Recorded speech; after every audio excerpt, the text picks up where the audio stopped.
for me, when the virus first showed up in the media, I was interested in how it was all going to play out and how it was going to affect my business. And because I'm in the fashion business, when I saw all the people in China wearing N95s, I thought, what can I do that replaces that with fashion? And so it just started out kind of designing stuff in the tailor shop as to what could I sell right now that made sense to the general public. And that was face masks, right? Yeah. And so I stumbled into it with hopes to provide that to my customers and to my employees. And so my reaction to the virus was to give the general public access to something that I knew there was going to be a need for, and that happened to be face masks. Right. Which we're happy that we have some of those. They're phenomenal. Right. Yeah. I mean, and if we talk about fear, or if we talk about access, or if we talk about civic duty, having a socially conscious environment, a social environment that businesses are, retailers are, you form relationships with your clients. And so the biggest thing is saying, hey, what do they need? What are their needs? What are their needs going to be? Because building image or selling image also has to do with what's happening in the inside. And so if you know that you're going to be closed down, or they won't have access to a lot of the goods and services that they did, how do we make that business still work, right, and still have them feel comfortable? Right. And what my response was to have those consumers feel comfortable was social distancing, how we handle a daily operation when it's called retail. There's no such thing as browsing anymore, so it's by appointment. I set up private cubicles in the store, right, so that they felt safe in a smaller environment on a one-on-one, wearing a mask. And so everybody wears a mask, we sanitize our hands, we put signs up. I think we're reacting the same as maybe how Dave reacted in his retail store too. It's about messaging and then making the environment safe and accessible. Right on. And I'm going to ask you a question off of that, Anthony. So there's been some controversy around masks and just how they make people feel. And you brought up a really good point that you wanted to provide a product, which is what you do in your business, that makes people feel good on the inside and Right. appear, well on the outside. So how did you find the material that you did for your masks? I mean, I know you did some research on that to provide the highest quality masks that you could. And how did you go about that research? I was lucky enough to have contacts with various mills throughout the country, both internationally and in the United States, that were providing us with material already. A non-woven material, a lot like the N95 material that we're seeing masks made out of, I had access to through a company that was selling us bag liners. It's the same material, it's the same weight, it's the same non-woven fabric. So I just started buying that fabric and saying, okay, let's make a nice mask out of silk, 3-layer mask out of silk, and let's use that N95 as a layer in between and make it so it's inconspicuous and discerning at the same time. So I made it into a pocket square concept that a gentleman could wear into a board meeting and not feel weird because his mask is right here, right? It looks like a pocket square. But when you pull it out and put it on your face, because you just called in 15 other people into the boardroom, I'm going to put my mask on to protect myself, but I'm not going to feel self-conscious or intimidating wearing an N95 look, where this could be more personality-driven. So it's just a way to break down those social cultural barriers that fashion is anyway, and we're constantly seeing fashion define who we are, both inside and outside of work.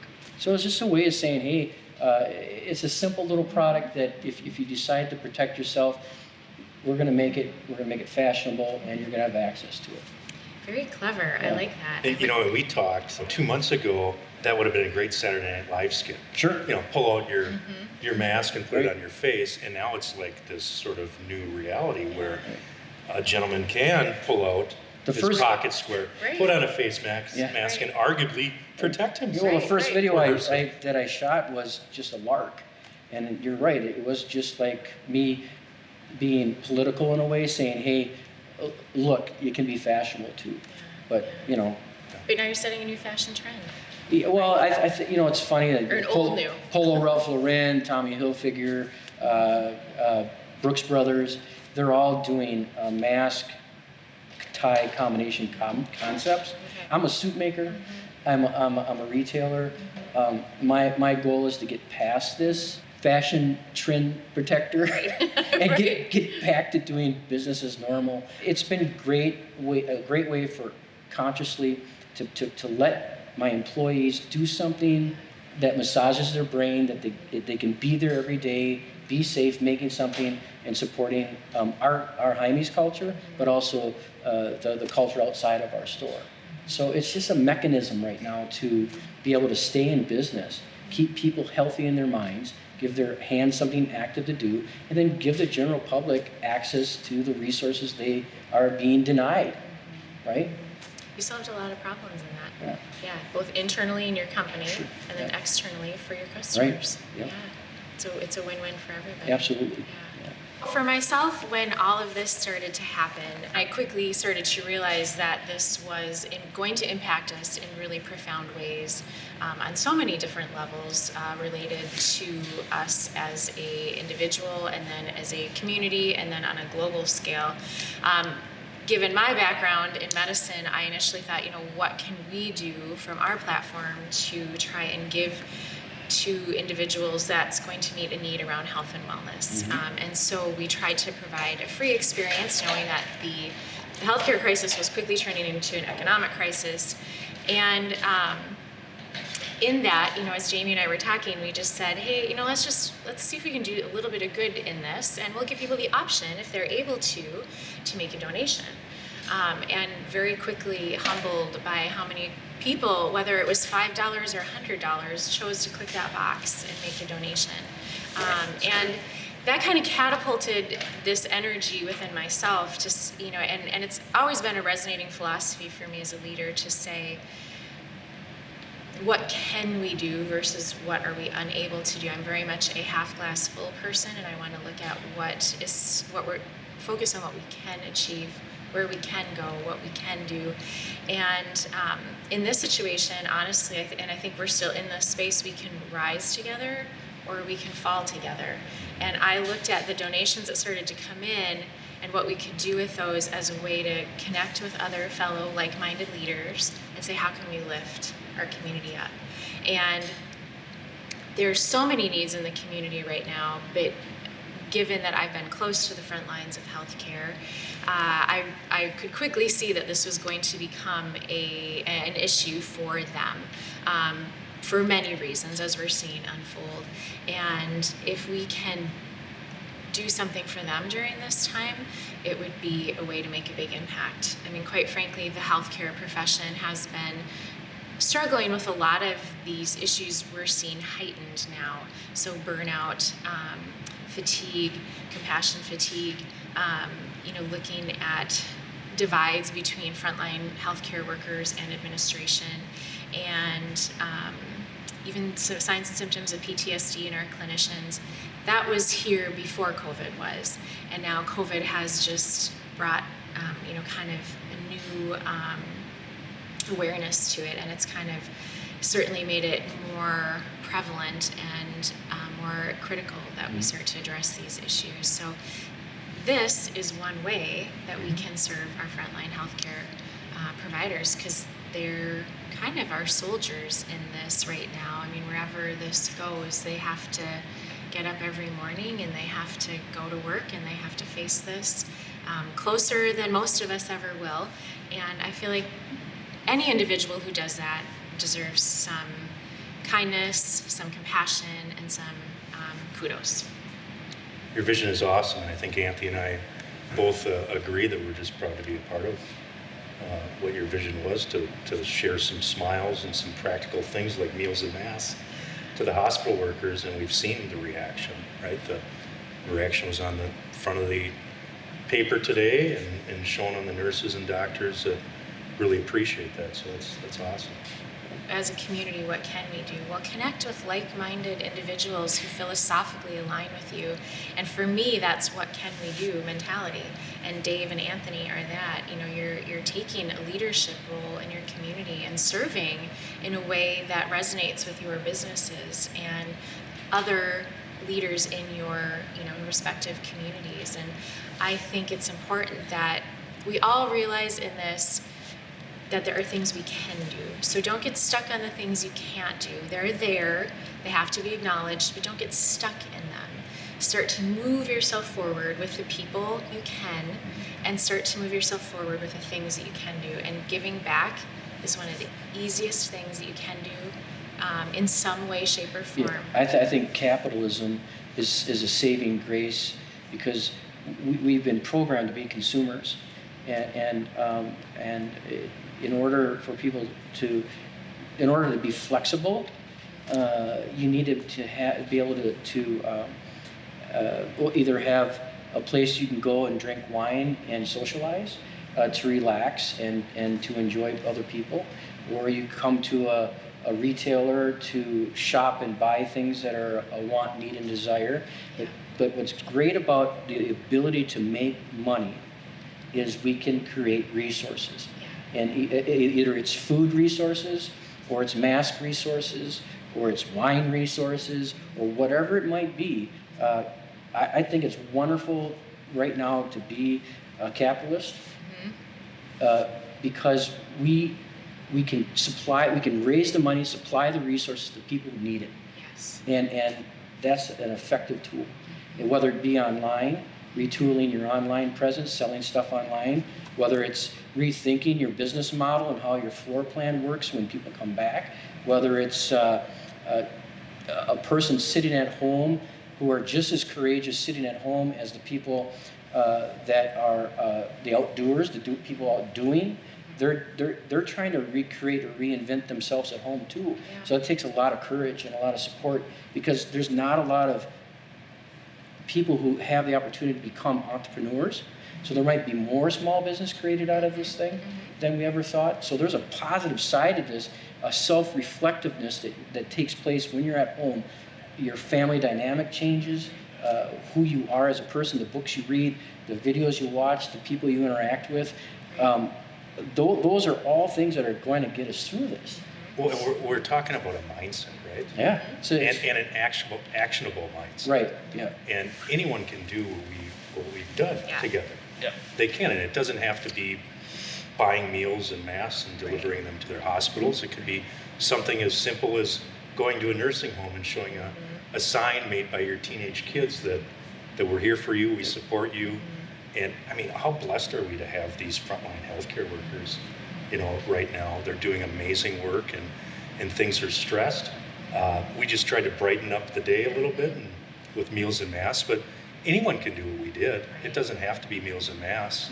It's the mindset that, hey, no, we're not going to be completely in the scarcity sort of mode. Yeah. Things are crazy, and people are hurting economically and health-wise, but there are these little opportunities, and a 12-year-old kid can do it. Yes. A 12-year-old kid can blow some bubbles and put a smile on somebody's face. And that's really what we're doing, right? Yeah, 100%. It's really, you're right. It's not even about, the material things that we're bringing. It's about the intention behind it. And I love what you pointed out. It's a mindset of, we can be, a scarcity mindset, or we can be an abundance mindset. And we have control over that. We have control over which mindset we choose. And that's why I'm so grateful for both of you, because you've chosen a mindset and you've done something with it. And with your customers, what I see and your communities, is you've allowed this abnormal time to feel more normal. Sure. Right? So you're providing to your customers in a way they're like, okay, I still have that. That's a comfort for me. I can seek solace in that. And same with you. I mean, I can say for myself, the current restaurant is one of my favorite restaurants to go to. And when everything was shutting down, and you stayed open at least to the point where we could come and get the food that we're, accustomed to enjoying and experiencing as a family, it allowed things to feel normal in an abnormal time. So that's where A bottle of wine doesn't hurt either, too. And then you throw in that healthy bottle of wine, and I'm all in. Right. So, no, but it's true. I mean, you could have chosen a number of different mindsets and paths, but both of you said, what can I do with this? How can I serve my community? How can I serve others? Yeah, and I got all involved with this because of your vision, right? And happened to know Anthony through our wine club, happened to know our friend Zachary from Love Your Melon, and it was amazing. Things just kind of started to come together from what you had seen and saw and wanted to do, and it's a pleasure to be a part of it, Krista. And, I guess I represent our hospitality sector, and I've had a lot of involvement on the Minnesota restaurant side of things for quite some time.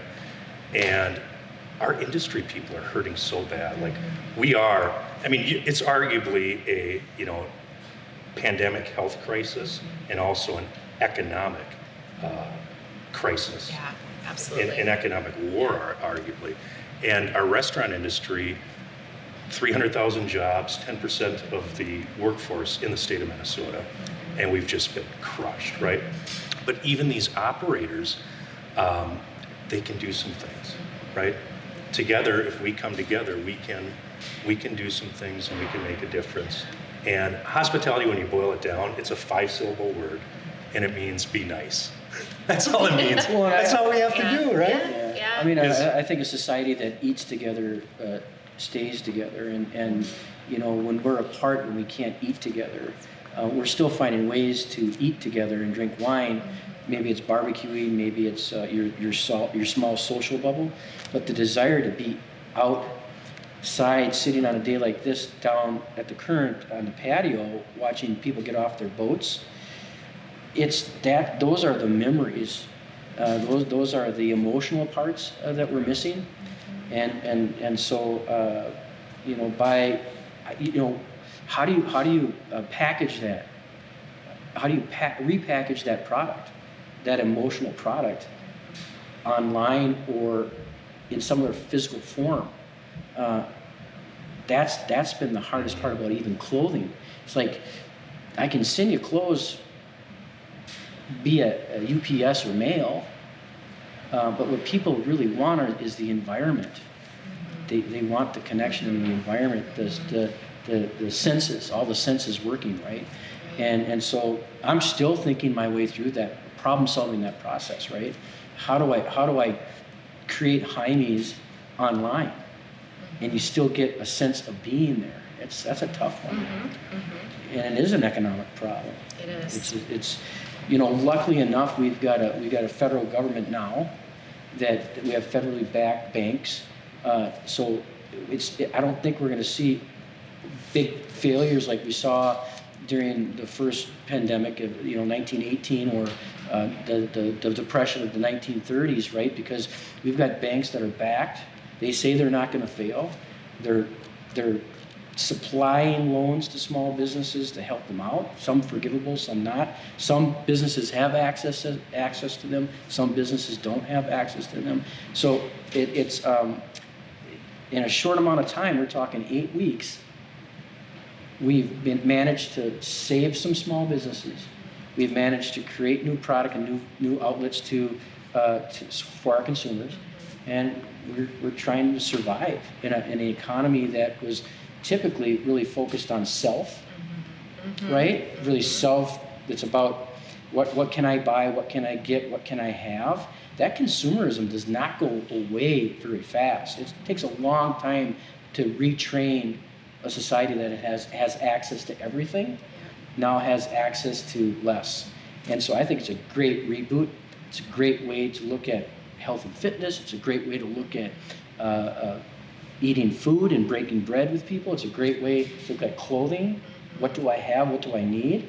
Right? And it's a great way to look at people that are supporting the sick who are struggling too. So we're all in the same boat. We're just taking a different directive, from we're responding to our customers. Yeah. Whether it's a patient on a bed, whether it's a couple who wants to have a drink of wine together and break bread, or somebody who wants to be clothed. We're all reacting to our consumers. Right. And we're all pulling together to do it. Yeah. I think that's the most beautiful part of it, Yeah. right? Is, you know, you could say retail is quite separate, say, from health and wellness or medical, and you could say hospitality is, you know, separate from again medical or, you know, health and wellness, but they're not. It's not. Right? At No. the end of the day, they're It's just It's not. all interconnected. We are all far more alike Yep. than we are unalike. Absolutely. And this has kind of ripped off that Band-Aid to expose that part of ourselves. I mean, that we have to be connected. We have to lift our heads up from our phones and pay attention to one another and look at one another and say, what can we do to support each other during this time? Because we won't survive this without each other, is the greatest message I see in that.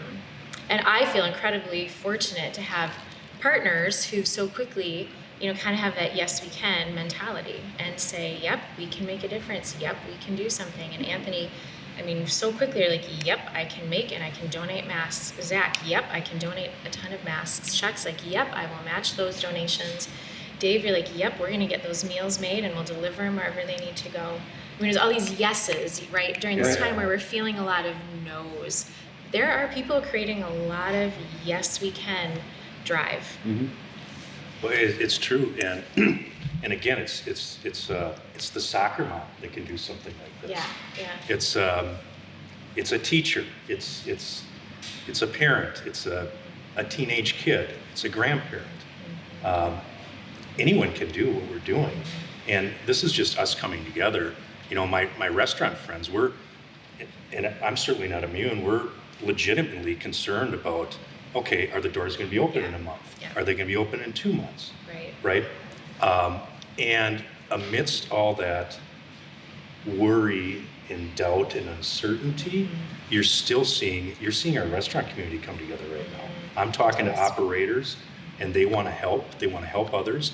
They understand the fundamental definition of hospitality is bringing people together and helping others and being nice and serving, right? And I think that's kind of at the end of the day all that we're really trying to do here, right? So I think you're going to see our restaurant community come together too to help others. But it doesn't matter which segment or industry or sector or group of people. There might be a point of no return, though. I mean, I'll be honest with you. It's not all optimism for me. There's a lot of things that I struggle with internally as a business owner, and as a creator, and as a designer, and as an entrepreneur, constantly. I mean, because there is a point of no return, in which if this economy does not get engaged, money runs out, and food runs out, right? And resources run out. I have to be realistic that that's part of my risk analysis when I'm looking at my business strategy, is that what happens to me, to my family, and to my store, to my employees, if this all doesn't resolve its way out. And that's what I deal with. And so by having a support mechanism of other like-minded entrepreneurs and civic leaders and professionals, it really helps me to hear your story. That gives me a sense of guidance and hope to hear your story and to be participating in what your story is too. I mean, because it's not all smoke and mirrors. Right. The reality is that the real reality of life, the harsh reality of life, is the physical world that we live in, is the non-forgiving part of the world. And that's a harsh world. So we need to get our acts together quick. We need to continue to be aggressive about what it is, what our intentions are, and put it out there fast, and not sit back and wait for other people to do that for us. And that's what I would encourage other people to do at home. Write a dang business plan. If you lost your job, if you're furloughed, go sit down and take a piece of paper and write down 10 things that manifest your own self-destiny. You have to manifest yourself. Don't wait for it all to be activated on March 18th, because March 18th might not even be the magic date. So dig deep now, look at yourself now, and don't wait for other people to do that for you, Yeah. right? Because it's easy to have a month and a half off, but when you're talking a whole life of planning, you can't. 8 weeks is nothing. So you gotta do it now. You can't wait. I would say that to my employees. Right. Don't wait for me to fix things. I'll help you. I'll give you resources as much as I can. But when you have this time, I'm under the impression that, yeah, it's great to get your deck done. Yeah, it's great to mow your lawn, and yeah, it's great to spend time with your family. But the other side of that, if this thing doesn't go away soon, and if it's coming back, you better plan for your future. Yeah. Those are great words of wisdom, and that's leadership, right? Like, you have to empower people. Empower yourself. Empower yourself and Yeah. empower the people around you to do what they can for themselves. Takes And a that lot is of courage. leadership. It does. Ton of courage, and that is the other definition of leadership. It's you're being called upon to lead, not during the easy times. That's when it's really easy to be a leader. This is the time when it is going to weed out those who actually can lead with courage and those who Yeah. cannot. That's the beautiful thing about America. And you know, an object that in motion tends to stay in motion. An object at rest tends to stay at rest. So do you want to be at rest right now, or do you want to be in Yeah. motion, right? And the human instinct and the American spirit is just a beautiful and frankly powerful thing. You know, if we can come together in whatever community we're in and make a little difference and put a smile on somebody's face, provide them something with tangible that they can use, right? I think that's a little bit what we're talking about here. It was Maya Angelou who said, people will never forget, or people might forget what you did, but they'll never forget how you made them feel. And so all of us are resonating this. We understand that as leaders in our community, how we make our communities feel right now is of great relevance, because people are feeling really vulnerable, scared, anxious, worried. And so what do we carry forward? And it doesn't mean you're not authentic, to your point, Anthony. I mean, the reality is all three of us have vulnerabilities in the businesses that we Absolutely. own right now. And we're not being negligent of acknowledging those. We have to say that's a real part of our lives too. But we can stay stuck in that place, or we can say, we see it's there, we recognize it's there, and so what can we do in spite of this to keep moving forward? Yeah. And I think that's what leading with courage really entails.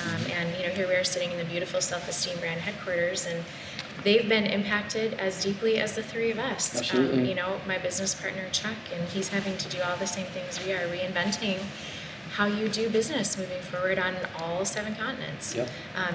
But he can, you know, choose to stay stuck in this place of, this is really scary, this is a lot of unknown, this is uncharted territory. You can acknowledge those things, and then you can say, all right, so what am I going to do with that?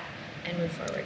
It's funny how it takes you almost all the way back to the first time you turned the key in the door of your business, and the struggles that it took to get there, how you can reapply that point and into the future, right? Because you have to get down to basics. Yeah, You you know, do. and create a strategy that's going to work long term.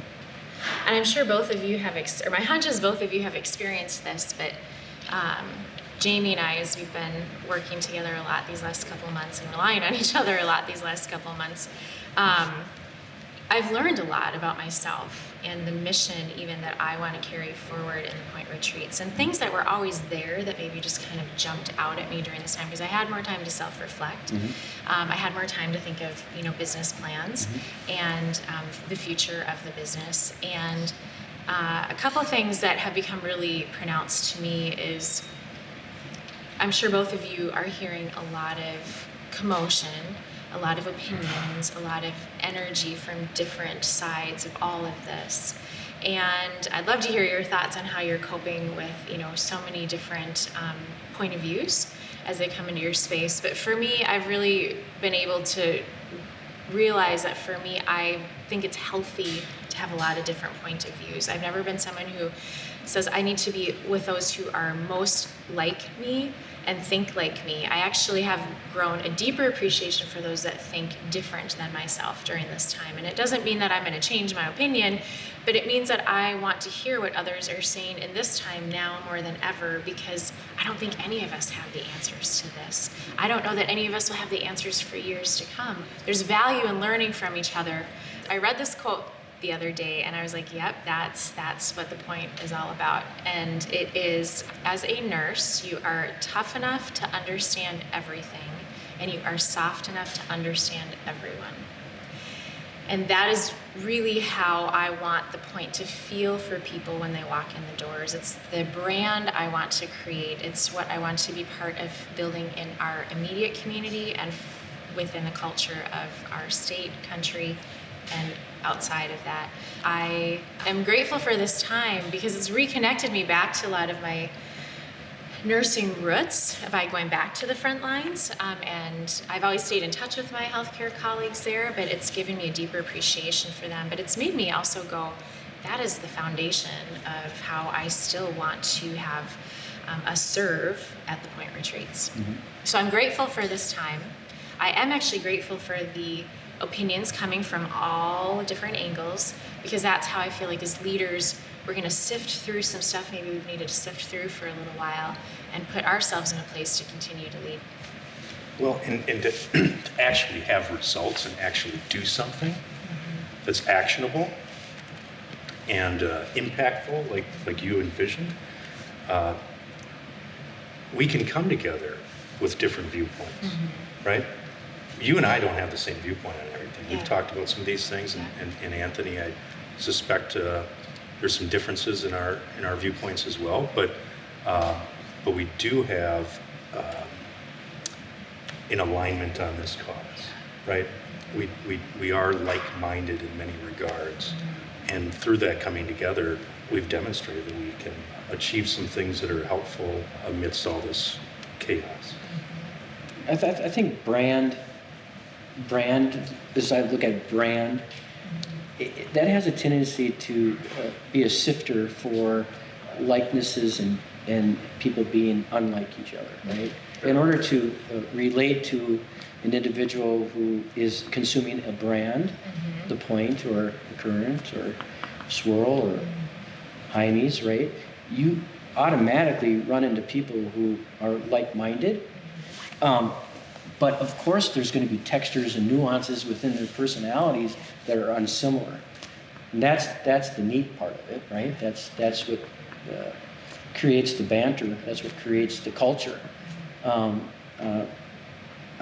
think it's unfortunate that we don't have leadership at a national level right now that's allowing us to feel comfortable at being different. Instead of expressing discourse and dislike, which it is, we should be talking about how we're going to help each other get through this thing. And that's where the guidance for me has broken down. That's where I say I'm going to think locally and not globally right now. I'm just going to try to take care of my society, my culture, because that's all I can do. Right. And I don't have the mind capacity right now to tackle. I think I told you that, Dave, when I talked on the phone. It's like, look, I'm not looking to make a bunch of money making masks. I prefer not to make masks. Yeah. But all I want to do is react to my culture, my subculture, my society, my street level consumer, and take the small little steps to make them feel happy and good and comfortable, right? Because I don't have the room in my brain to absorb any more than that right now, to try to make it any bigger than what it is. Yeah. You know. So. And you do, I think all of us to, survive and thrive through this time, there's those moments where you have to listen and sit quietly and learn, and then there's those moments you do have to shut down and focus on here's what I can do with the space I'm in to keep moving forward. And we can't solve, no one person can solve any of